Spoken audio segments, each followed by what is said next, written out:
এইবার batting app কেলেঙ্কারি মামলায় মিমি অঙ্কুশের সম্পত্তি ক্রোক ইডির। এর আগে কোপে পড়েছিলেন ক্রিকেটার শেখর ধাওয়ান, সুরেশ রায়না। আর এবার ক্রিকেট দুনিয়ার পাশাপাশি অভিনয় জগতও ব্যাটিং অ্যাপ কেলেঙ্কারি মামলায় অভিনেত্রী তথা তৃণমূল কংগ্রেসের সাংসদ মিমি চক্রবর্তীর সম্পত্তি অ্যাটাচ করল enforcement director ED. Betting app প্রচারের টাকায় আরেক অভিনেতা অঙ্কুশ হাজরা যে সম্পত্তি কিনেছিলেন তাও বাজেয়াপ্ত করল কেন্দ্রীয় এজেন্সি।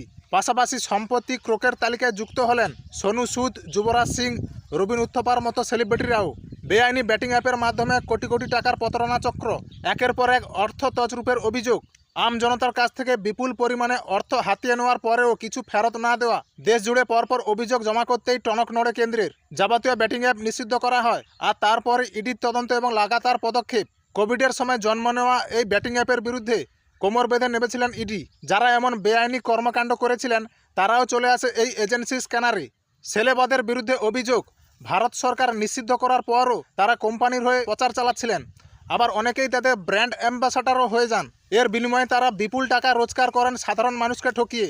তাহলে আপনারাই ভাবুন, এত বড় বড় সেলিব্রিটি হয়েও এরা যদি সাধারণ মানুষকে এইভাবে ঠকায় তাহলে সাধারণ মানুষ কী করে বাঁচবে? আপনারাই অবশ্য কমেন্ট করে জানাবেন।